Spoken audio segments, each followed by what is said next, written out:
Bonsoir. Bonsoir. Alors, peut-être encore plus que nous, est-ce que vous savez vraiment ce qui vous est arrivé là sur ce dernier carton? Parce que si on refait vite fait le fil du match, il y a un panier de Karim, on part à plus 12, ils reviennent. Arthur fait un 2+1, on est à plus 8 à 2 minutes de la fin, on dit que tout va bien, ça va passer, et là, le trou noir, la lumière s'éteint. Je voulais savoir un petit peu, que s'était-il passé à ce moment-là? Déjà, Reims a bien joué le coup. Ils ont trouvé deux joueurs qui ont été capables de faire la différence sur le pick and roll, notamment avec le 23 et puis juste avant avec le numéro 2, Bridgewater. Et puis après, on ne fait pas de stop, on attaque, on ne marque pas. Voilà, je pense que ça résume la situation. Ils ont mis des gros shoots, encore à la fin, un peu comme le match d'Orléans, on a le shoot de la victoire. Malheureusement, ça tombe à côté. Ça serait vraiment un raccourci de résumer à cette action. Mais c'est vrai qu'ils font un très bon finish sur les 2 dernières minutes.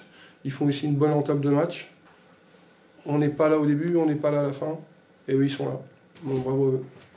Justement, Arthur, alors toi, à titre personnel, tu fais un bon match, mais ça ne vous donne pas les victoires, malheureusement. Est-ce que justement, c'est aussi dans cette première mi-temps où vous ne gagnez pas le match? On sait qu'eux, ils arrivent sans pression, alors ils ne sont pas là à vous donner la partie, mais est-ce qu'il n'aurait pas fallu justement, à ce moment-là, en première mi-temps, essayer de tuer tout de suite un peu plus le match?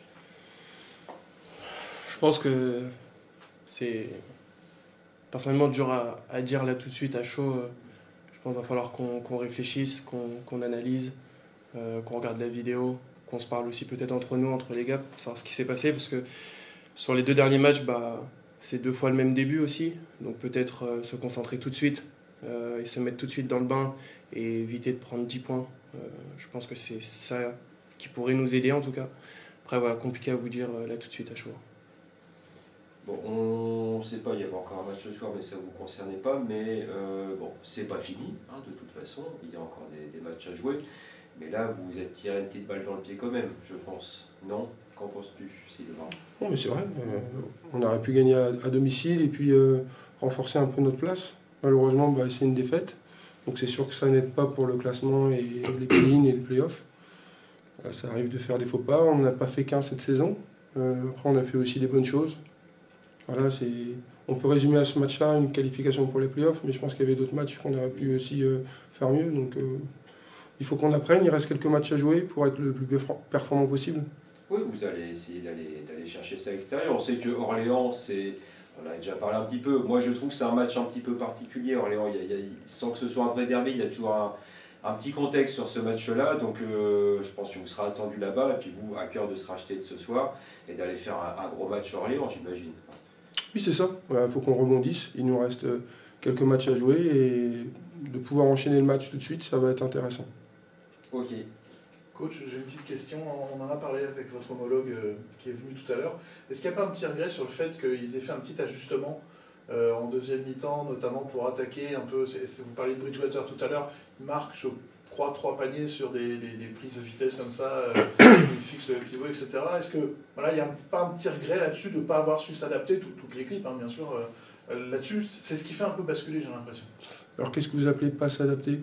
En fait, ils ont focalisé sur votre pivot et ils l'ont attaqué en vitesse, en fait. Et il y avait des changements qui étaient vachement durs à suivre.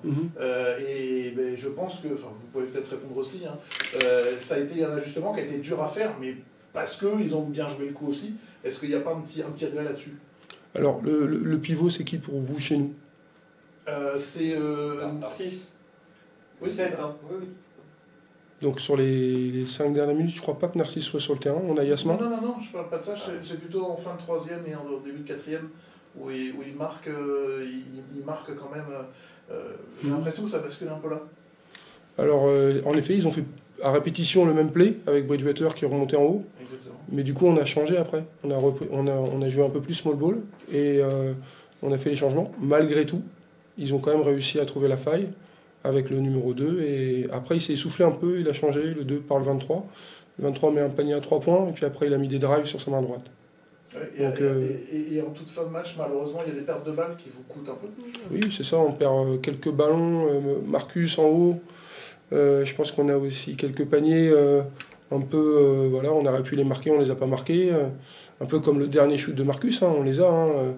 Donc je pense stratégiquement, ils ont attaqué notre intérieur, mais je pense qu'on a répondu. Malheureusement, on n'a pas été en situation réussite et ils ont marqué des shoots. Voilà. Mais j'entends bien, c'était pas du tout en fin de match que j'ai. C'était au moment où ils sont un peu largués. Et, oui, au moment où on peut tuer le match, c'est ça? Ouais, c'est ça. Ouais, c'est vrai. Après, ils jouent small ball parce qu'ils ont pas mal Donc le parti pris était de garder notre grand sur le terrain. Non, mais je dis pas que c'est de sa faute. Hein, ah non, j'ai pas dit ça non plus. Et puis après, on a essayé de modifier. Mais après, je pense que nos postes 5 ils peuvent tenir des duels. La plupart du temps, dans la saison, ils l'ont fait. Voilà, il faut peut-être juste dire que le numéro 2, le 23, ils ont mis des paniers difficiles. Et que Bridgewater, je le connais, il a été formé à Fos. Et on l'avait déjà joué à cette époque-là. C'était quelqu'un... C'est un peu comme un Américain, quoi. Un étranger, il est capable de faire des séries à 3 points, 2 points. Ouais, voilà, exactement, c'est ça. Et donc, il a un coup de chaud et il joue très bien le coup. Et vous, vous avez fait un match de mammouth, vraiment, bravo, mais malheureusement, vous avez d'ailleurs 2 joueurs qui sont à plus de 20 d'évaluation. Ça montre que vous aviez vraiment les armes. Dans ces cas-là, on se dit, je suis quand même content de mon match, mais il n'y a pas la victoire ou il y a quand même un petit motif de satisfaction individuelle quand même, parce que c'est quand même un sacré match que vous avez fait. Ce serait mentir de dire que je suis pas content de mon match individuellement, mais enfin, je jouais pour quelque chose de plus important, c'était cette place en play-in, et tous mes coéquipiers aussi, le staff aussi, c'était vraiment ça qu'on avait en tête. Malheureusement, mon match, même si j'ai fait une grosse performance, ça n'a pas aidé. Et puis, mais sinon, voilà, moi je suis plus dégoûté de, on va dire, sécuriser cette 10e place, si je ne me trompe pas, ce soir. Mais voilà, la saison n'est pas terminée, il nous reste encore 3 matchs, si je ne me trompe pas. Et donc voilà, ça a été important de gagner nos derbies, gagner à l'extérieur. Puis vous allez les prendre.